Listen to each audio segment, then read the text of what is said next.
And hello, one and all, and welcome to my live review for tonight's episode of Monday Night Raw. We are going to take a look at the April 18th episode of Raw, which was taped tonight in London, England. And with me, I have a special guest. The Angry Mark joins me once again. Hello, sir. I review for all today to you from England. What a fancy episode this shall be between us two. This is going to be an interesting review because I was talking to him before we went live, and we're going to have differing opinions on tonight's episode of Raw. I'm going to say right now up front, overall, I really enjoyed this episode of Raw from start to finish. I felt like it was just another solid episode building towards WWE payback. I felt like there was just a lot of right things done tonight, a lot of advancements in storylines, some solid matches overall. So yeah, I really enjoyed tonight's episode of Raw. Mark, what was your opinions on tonight's episode of Raw? Long story short, I didn't give a fuck about anything on the show. Okay. Yeah, and like I said, we'll get into it and I'll explain why. And shout out to the UK fans. I mean, don't get me wrong, they were like 50-50 on everything. You know what I mean? Like, it seems like sometimes they were into it, and then sometimes they were like, yeah, okay. Yeah. Which I don't blame them, yeah. But yeah, shout out to them, because, they don't really get Raw that often, so yeah. They're always a great crowd. I love when they're in front of the UK fans, and like you said, they don't get Raw that often. I believe, they only get it twice a year, once in April, once in November. So for them, it's a real treat. And I hope one day, I don't know if they confirm this or not. Aren't they doing a network special in the UK in September, or is that changed? I mean, that's what the rumor going around the campfire is, but I don't know if it's true or not. I don't see why they can't do a pay-per-view in the United Kingdom. I mean, with the network now, what's the big deal? I mean, remember Beast in the East was what time was that broadcast? Like at 4 a.m. or something? So they could do it. Yeah. They definitely deserve to. I mean, when was the last UK pay-per-view? Because I know back in the day, didn't they used to do like, what were they called? Every year they have like a UK only pay-per-view, like back in the 90s and early 2000s. Yeah, and that's actually what I was gonna get to. That's an awesome subway to what I wanted to say. I really think the best thing for them to do, because I think we can all agree some of the pay-per-views are bland, that they have right now. So why not take away a few of those and replace them with okay, let's replace Extreme Rules with Sure. I don't know, the Battle in the United Kingdom or something like that. You know what I mean?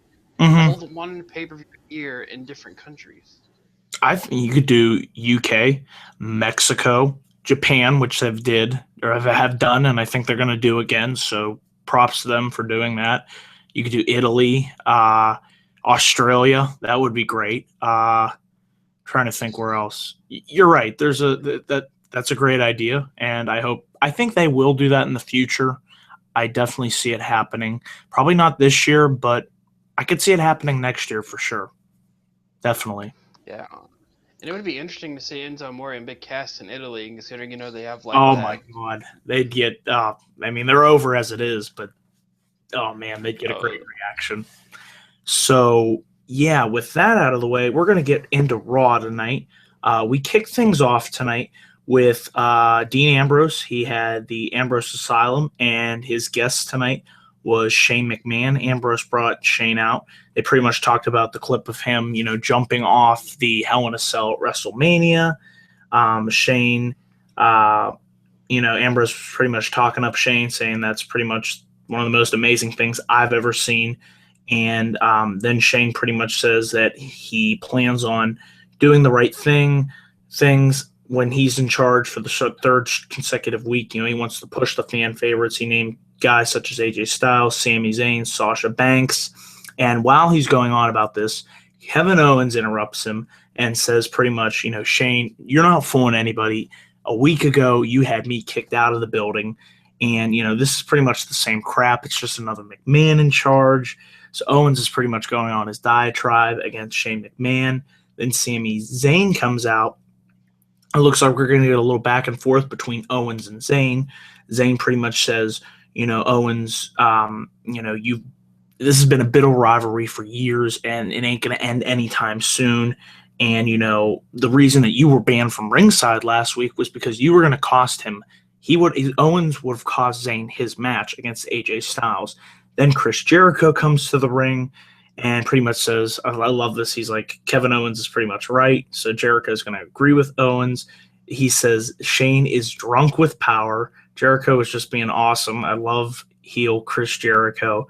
And Shane pretty much tells everyone that, there's tension in the ring. I'm getting the hell out of there. Things break down into chaos, and this would eventually lead into our first match of the evening, which was Zayn versus Jericho 2. Mark, your thoughts on what took place in this opening segment?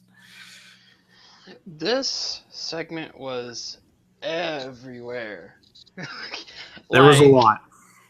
Yeah, and that's one of the reasons why I hated it. It was just one of those things where it's like, okay, what story are you guys trying to tell here? What exactly are you guys trying to, build up to? And like you said, the match happened after was Dean Ambrose and Kevin Owens, correct? Sami Zayn versus Chris Jericho 2. Okay, well, if you guys were doing that, why not have, I don't know, like Sami Zayn kick off the show and then have Chris Jericho interrupt him and then go into that instead of having this big old like clusterfuck of a segment. And like literally they were doing the old Raw trick, back when Raws were boring, which was not too long ago, but which is pretty much all of last year. Yeah, where one guy comes out after the other, and then by the way, rest in peace, Hell in a Cell match at WrestleMania. Does anyone still care about that? I mean, it didn't mean anything tonight or last week or the week before that. Whatever. But yeah, I could go on and on on this segment, but yeah, just what a just confusing and miserable way to start Raw. Okay. I see your point about it being a little clustered. I'm looking back on it, replaying it in my mind. So I can see what you mean about having possibly Zayn open and then Jericho cuts him off, and then that would probably better segue into the first match. I thought the segment was okay, so it was what it was. Then we had what I thought was another good match between Jericho versus Zayn. I really liked how in this match Jericho got the advantage because, as I said on Twitter, this is what heels do. They cheat to win. Jericho with the poke to the eye cost Sami the match. The ref didn't see, and Jericho was able to hit a code breaker for the win. I thought Sami looked good in this match. Didn't have a problem with Jericho winning over Zayn because I thought they had a pretty damn good match to open Raw. Your thoughts on Zayn versus Jericho? Apparently, Dixie Carter is sending out Chris Jericho on a mission to destroy all of WWE's young talent. Because first he beats AJ Styles at WrestleMania, and now he beat Sami Zayn. I don't know. I think he's in cahoots with Dixie Carter, but anyway. So this match was just really boring. It literally came off like, why are you guys fighting? And then they're ruining that special thing with Sami Zayn. Like when he dives through the middle turnbuckle and grabs the guy for DDT. Yeah, the Hurricane DDT. They're ruining that. They gotta save that for big shows and not do it every week. Yeah, because that can get old fast. I see what you mean. And the most dumb thing about this show is that you can totally tell that Chris Jericho saw the tornado DDT coming by a mile, but he still took it. So yeah, that could have been. Jericho's stupid. Yeah, but it was there. I mean, okay. There. Well, like I said, I enjoyed this match. Didn't think it was as good as the match that I saw on SmackDown, being as that was their first time, but I still thought it was an admirable effort, and I really liked how Jericho, got the win with the poke to the eyes. I just think, that's what heels do. You cheat to frickin' win. That just, further puts heat on Jericho. That's a smart move because you don't really see that too often with heels trying to use underhanded tactics to win. It's an old move in wrestling, but it could still be effectively used. You use whatever you can to your advantage if you're a heel to win. That's what I'd do if I was a heel. I'd use the ropes or what have you. So I really appreciated that finish. So nothing else to say about that match. Let's move on to the next segment. We had AJ Styles, and this was interesting. He was being interviewed by Mauro Ranallo, who was this his Raw debut? Ranallo? I don't think he's ever been I on think he Raw. would. But shout out to him because he's freaking awesome, and he needs to be the voice of Monday Night Raw and get Michael Cole out of there. Can't stand Cole. Oh my god, it's terrible every week. I swear they get worse. But Ranallo, yeah, Petition, and I will sign it. if there isn't a petition already, they need to get it going. But Yeah. so anyways, Styles was being interviewed by Ranallo, and who would show up but Carl Anderson and Doc Gallows, and they're pretty much saying thank you AJ for getting us in the door, which was interesting. And Styles pretty much walks off with them, wanting to reminisce about the old days in New Japan Pro Wrestling. So obviously a reference to the Bullet Club. This was very interesting to say the least, because as we will see, it will play off events that happen later on in the show. After this, we had the first of these two semifinal matches on the show. It was Enzo and Cass versus the Dudley Boys. Enzo and Cass were able to pick up the victory. They were over like crazy in the UK, as expected. They're awesome. They're quickly become. I mean, it's tough because I love New Day and Enzo and Cass, so they're probably my two favorite tag teams, hand in hand. So, but I thought they looked good in this match. I thought they worked really well with the Dudleys. I'd like to see these two teams go at it again down the line, which I think we will see. I have a scenario for that, but I thought it was a solid tag match. And Enzo and Cass, they were able to hit the rocket launcher for the win. Your thoughts on this tag team match? It was a good tag team match. I mean, nothing more to say about that. Enzo Amore and Big Cass, man, they're over like chicken wings. I mean, just it's incredible. Think about 3 weeks. It's only been 3 weeks. Yeah, but here's a question I like to pose to the comment section and to you. Do you feel like their shtick will get old after a while? It can. I see your concern. I never really thought about that. It can. You just have to manage them the right way, And the way I would do that is only have them show up for like 2 Raws a week. That way they can stay fresh. So that's pretty much all you got to do with them. It's just, again, like you said, manage them. Mm-hmm. And I don't really care about the Bullet Club, to be honest with you guys. Every time I see Luke Gallows, the first thing that comes to mind is biscuits and gravy. I knew that was coming. Yeah, good old Festus. That was weird. I like to forget that. Yeah, it's just it's Festus. Look, he's got his life together. Apparently, teaming with CM Punk worked. Yeah, I loved the Straight Edge Society. I thought was a very underrated group. I loved the Straight Edge Society, but that's another topic for another day. Yeah, but like it was just kind of like, I don't know. I guess you could say random to me, and the tag match was what it was. Good tag match. Yeah. So we're happy to see Enzo and Cass advance to the finals, which will take place at Payback. After this match, we had Roman Reigns make his way to the ring. Reigns pretty much said the same thing, that he isn't a good guy or a bad guy. He's the guy. Pretty much says, AJ Styles is an incredible wrestler. And, he pretty much says that while Styles may think that he's going to out-wrestle Reigns, Reigns is going to bring the big fight. That's when AJ Styles makes his way to the ring.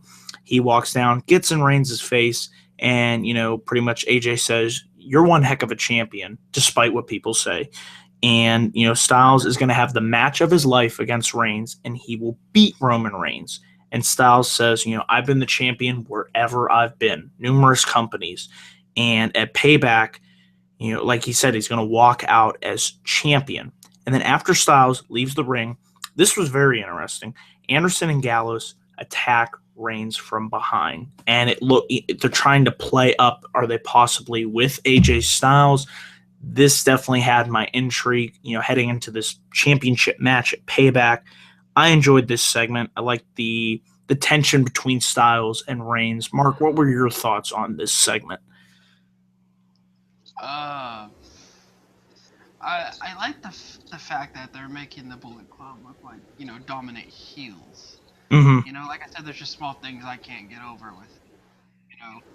And to be honest, I don't think the Bullet Club are like that or as over big at there. And it's not just me, you know what I mean? Like the casual fans, I'm pretty sure they're like, okay, why is WWE pushing you guys so hard if they've never been here? And why are they friends with AJ Styles? Why does AJ Styles know them? Like, right, there's on Facebook or something. Yeah, I could see how they would be confused. Yeah, and that's my few problems with this. And wow, I mean, what a terrible way to go back and forth on promo.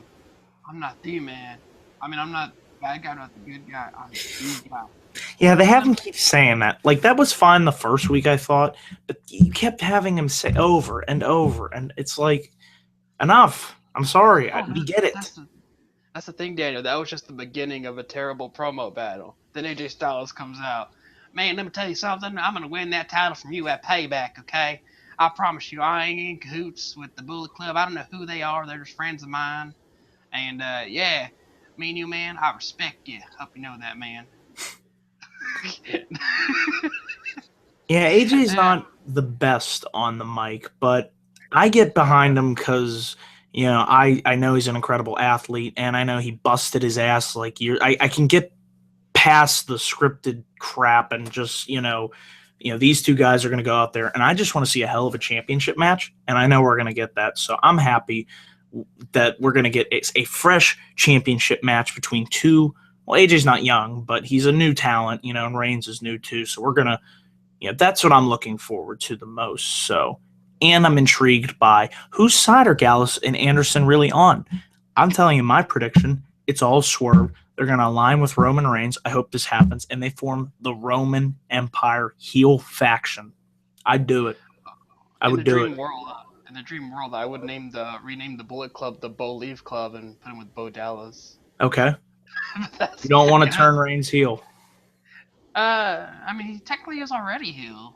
I'd say go with it. You go with that, and you just get as much heat on this guy as possible because fans want to boo him. Give them a reason to boo. You could do amazing feuds. You could do Bray Wyatt versus Roman Reigns. Oh my God! Here's a question that just popped into my head. The Bullet Club are over with the hardcore fans, right? And the hardcore fans are the main ones that hate Roman. Yeah. So if you put Roman with the Bullet Club, then wouldn't that force them to cheer for Roman then? No, I think they'd hate it because they're like, how dare you put Anderson and Gallows with Roman? Like, apparently to them, anything with Reigns is toxic. So, if you put them, I think they'll hate it. They'll just hate it even more. But it's a possibility that, they would be like, oh man, now this is the coolest thing ever. You know what I mean? And I don't know. I'm 50-50 on that decision, to be honest. All right. And the one more thing I'd like to point out before we move on is, and I know this is going to definitely strike some feathers with some viewers, but, people say that AJ Styles has worked his ass off, right, to get here. Mm-hmm. Well, I hate to break it to them, but so did Roman, because for people that actually know a little bit about sports, he played college football. And football is a very, dangerous sport. And just to let you guys know, you don't get paid anything in college. Oh no, it's pathetic. That's a whole nother issue for a whole nother video. But you're right, it's bad. So Roman has worked his ass off to get here. Is my point. Fair point. Anything else? No, that's it. We can go on to this adventure. This is certainly an interesting review, but that's all right. I'm on my toes. I'm ready to go. We have Baron Corbin versus Fandango. This was really what you'd expect it to be. Corbin pretty much wiped the floor with Fandango. He threw him into Dolph Ziggler, who was outside the ring at commentary, and Corbin hit the end of days on Fandango for the victory. And then afterwards, Ziggler went to attack Corbin.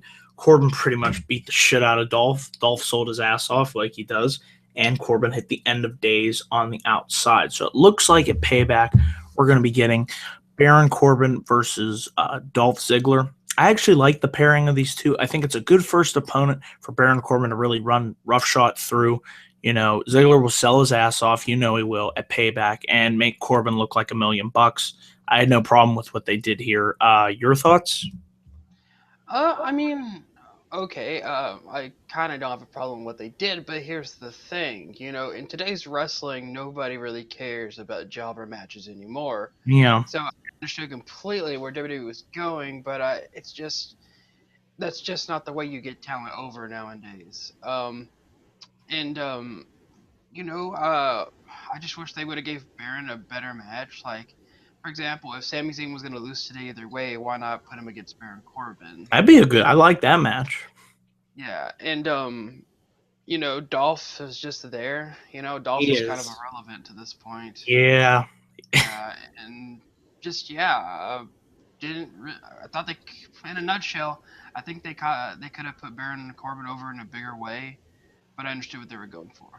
Right, right. And I think he's really improved from his time on NXT. You go back, what, a year ago? From a year to now, he's come leaps and bounds. I mean, so props to him. And I think he'll do well on the main roster. I really do. Vince likes the big guys. He's a big guy, so I think he'll be all right. Yeah, well, I mean, I would think that Baron's actually a Triple H project, considering he's the one that runs NXT. But Right. eh, you know, So we'll see. After this, we had Miz TV featuring the Miz and Maurice. They pretty much muck it up. They were kissing and smooching and all this other garbage in the ring. I actually really like the Miz and Maurice pairing. I mean, it works because they're married in real life. The Miz is just great at he's a great heel. And he's great in getting heat, getting the crowd to just, they were chanting what, boring at him. It was just great. I thought this was a fun segment. Then Cesaro comes out, pretty much says, I'm coming after your IC championship. By the way, props to Cesaro, whoever came up with that James Bond entrance. I'm a huge fan of James Bond. I didn't notice it until Saw Monster, shout out to him, pointed it out in his podcast last week. That is bad ass. As a Bond fan, I appreciate the gun barrel entrance that Cesaro now comes out to. Really dig that. So just wanted to get that out of the way. Then the League of Nations interrupts. The New Day then interrupts, and we have an impromptu 8-man tag team match. It was The Miz and the League of Nations versus Cesaro and the New Day. I thought this was just a fun match. You have New Day out there. You have guys like Cesaro. The crowd loved it. New Day was over as ever, as you expect them to be. And, I thought it was a solid match, a fun match. I was happy to see Cesaro get the victory over Sheamus. That was nice for a change. After he hit the neutralizer for the victory, Cesaro, have to say shout out, hit a bunch of awesome uppercuts. Uppercut City, want to get that trending. He was freaking on fire tonight. So glad to see Cesaro back. I really am enjoying this feud between him and The Miz. I feel like it's a solid feud for the Intercontinental Championship. Mark, your thoughts on the segment and the match? I like the Cesaro character. I really am in it. The only thing I wish they would do is change that theme music. Yeah, it's dear God, that just way to make you. But in Maurice, oh my God, she is hot. We're gonna try to Nikki G, but guys get the idea. And I like the Miz. I think the Miz is probably the most underrated. Okay. I mean, just what a he, like I think it was Titus Muckability. Shout out to him. Not the or whatever podcast.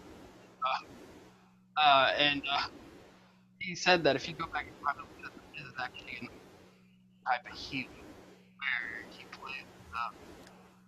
plays the role of like better. Mm-hmm.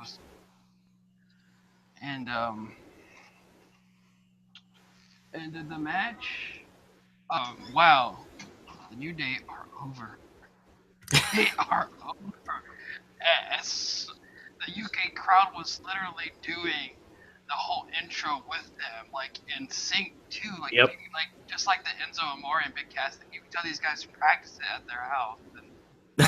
And literally, what an amazing thing to see. The match itself was decent.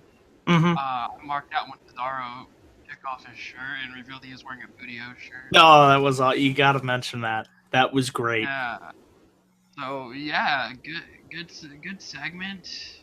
Um, nice Maurice, and All good. yeah, So, I don't know. It's yeah. good thing to say. Then after that, we had. I enjoyed this backstage promo. Charlotte was pretty much. She was being interviewed, and she pretty much said Natalia's a failure, like everyone else in the women's division. Natty cuts her off and says, "The next time that we face each other, it will be a payback. The match will be for the women's championship." And I like this stipulation. In Natalia's corner will be Bret the Hitman Hart.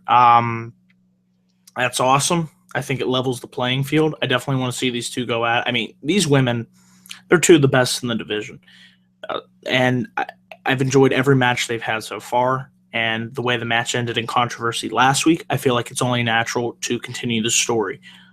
Your thoughts on the addition of Bret Hart to the match at Payback? Um, for some odd reason, it wasn't that big of a surprise. It's like, oh, my uncle Brent's coming, and I'm like, okay, that's cool to see Bret Hart and all, but it feels less special because it just feels like we've seen him like a lot. You know what I mean? Mm-hmm. So like, I mean, heck, not too long ago we saw him in the NXT match, wasn't it? With Ric Flair on Charlotte's side, and so I don't know, something just didn't feel right about that. And then Charlotte, I know a lot of people say she's probably one of the best heels right now, but truth of the matter is she's not really a heel because, like, fans like her. Like, in other words, the relationship with her fans is pretty weird Mm-hmm. because they like her, but they don't, and I don't know. It's just a confusing thing to think about. But yeah, decent thing. Okay. Kind of bored of it, but yeah. Then we had an 8 women tag team match: Natalia, Paige, Sasha Banks, and Becky Lynch versus Naomi, Tamina, Summer Rae, and Charlotte. It was a decent tag match. I liked the fact that Paige, of course, she knew she was going to get a great reaction in London, and she did. Sasha also got a great reaction, and Becky Lynch did pretty well too. Becky was in for most of this match. Eventually, Becky was able to make the tag to Natalia, get the hot tag. Natalia was able to suplex Summer Rae, hit the drop kick in her face, and Charlotte tagged herself in, but she was put in the sharpshooter and was tapped out. Uh, tapped out, excuse me. So your winners were Natalia, Paige, Sasha Banks, and Becky Lynch. I thought it was a decent 8 women's tag team match. Got enough time. I felt like everybody had time to shine and whatnot. Your thoughts? I did not care for this match, in all honesty. And on top of that, like, why would you have the challenger beat the champion? Uh, apparently Charlotte sucks, or I don't know, maybe there's something I'm missing here. Mm-hmm. But, like, you would naturally think that either A, someone else would lose in this situation. Yeah, that's what I was B, thinking. maybe Charlotte would beat Natalia just to, add that mysterious thing to who's gonna win. Mm-hmm. I mean, I didn't like the match at all, wasn't really into it, and I did not like the outcome especially. Okay. Uh, we're gonna move on. We have another number one contenders match in the tag team tournament in the semifinals. This was surprising. The Vaudevillains defeated the Usos. I felt like this was really a statement win for the Vaudevillains. I mean, the Usos were one of the most dominant tag teams on the main roster, and I really felt like the Vaudevillains, they really capitalized on a prone and weakened Usos after the attack a week ago by Anderson and Gallows. And I was surprised to see the Vaudevillains win in such decisive fashion. I mean, that's what I said on Twitter. They hit the whirling dervish on the Usos after getting, I believe it was Jay dived through the ropes, and that caused the re-injury to his already injured shoulder. And that's when, the Vaudevillains, like I said, they capitalized. So, yeah, the Vaudevillains advanced to the finals, and how refreshing is it? You get two teams from NXT at Payback. It's going to be Enzo and Big Cass versus the Vaudevillains in the finals of the tag team tournament. That should be a solid match. Your thoughts on the semifinals match? First, I gotta do this. Ladies and gentlemen, gather around to see such men with magnificent intelligence to talk about the great Monday Night Raw episode we had in English. In England. First, we go to Daniel Gotch and Mark English. Hey, yeah, I like the vaudeville, man. Just me though, or like, I think they should be more over than they are. Mm-hmm. Like, a lot of fans, they're not used to seeing a gimmick like this. That's true, and they just threw him out on SmackDown. Remember, this is this is a Raw debut, so yeah. I know what you mean. I thought they got a decent reaction from the crowd. They did, but I feel like they should be more over, especially because they're so entertaining and their gimmick is just great. And I'm glad that they dominated the Usos. They did because of the Usos. They're irrelevant. Yeah. And, it's a way for the veteran to put over the young lads, if you will. I mean, this tag team division, I can't say it enough. It's really resurged. I mean, we could go through the list. You have the Dudleys. You have the Lucha Dragons. You have Enzo and Cass. The Vaudevillains. The Usos. Epico and Primo are coming back. Who else am I missing? You just have a lot of great teams there. You really do right now. It's refreshing, It really is. The New Day. Even the League of Nations. I hope they break up, but do they count? Do we have to? We don't have to count them. I think you gotta have at least one fan in order to count as a tag team. Yeah, so we'll just forget about them. But the point is, decisive win for the Vaudevillains. I'm glad to see them. They've won all their matches here on out, and I think Enzo and Cass and them of the Vaudevillains will have a pretty good match at Payback. I really think they're going to go out there and have a solid tag team match. I'm looking forward to it. Yeah, it should be really entertaining. And I apologize to those of you that are like, man, this is the most disinteresting thing your mark has been. It's because I was just bored during this whole episode. That's all right. So everybody. I apologize for my lack of energy. It's okay. Everybody has a difference of opinion on, some people like this episode. There were times when I liked this episode and then somebody, that it's all subjective, folks, and that's what makes it great. So, no big deal. Don't worry about it. After this, we had Apollo Crews versus Heath Slater. Really easy win for Apollo Crews. Apparently, if Crews lost this match, he would have joined the Social Outcasts. Let me repeat that again. If Apollo Crews lost this match, he would have been made an official member of the Social Outcasts. Thank God he didn't lose this match. Okay, that's all I have to say. Just wow, that could have been bad. You want to kill a guy's career. That would have done it.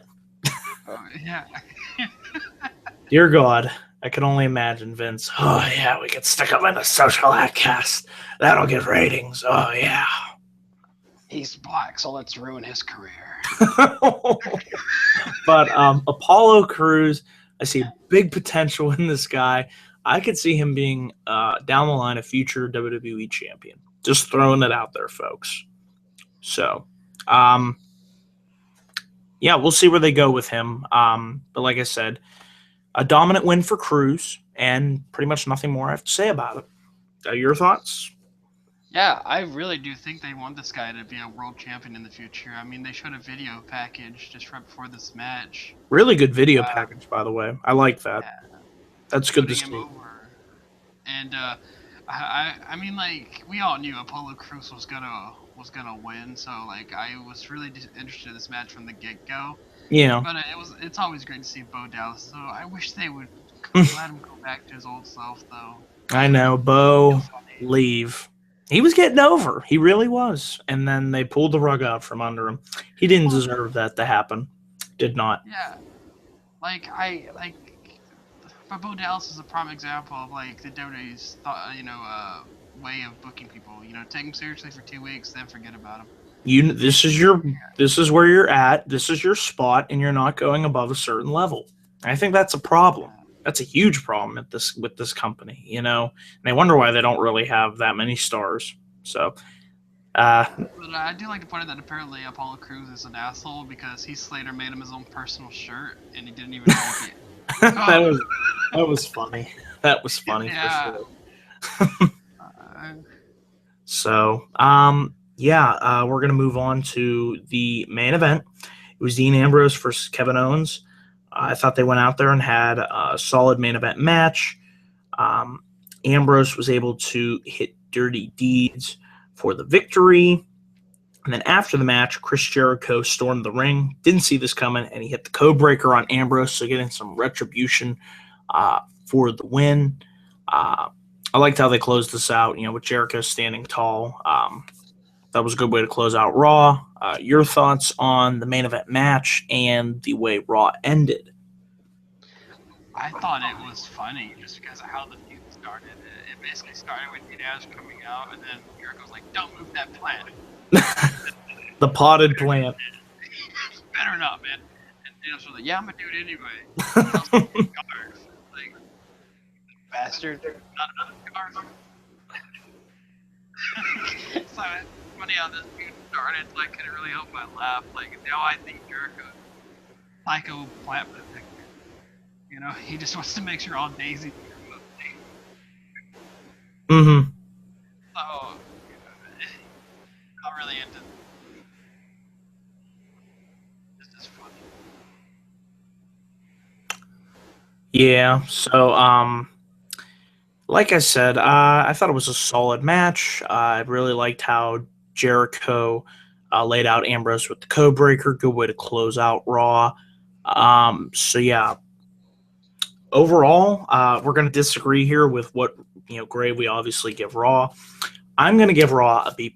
I enjoyed this show, again, for the third consecutive week. Can't remember the last time I said that. It's probably been close to 2 years.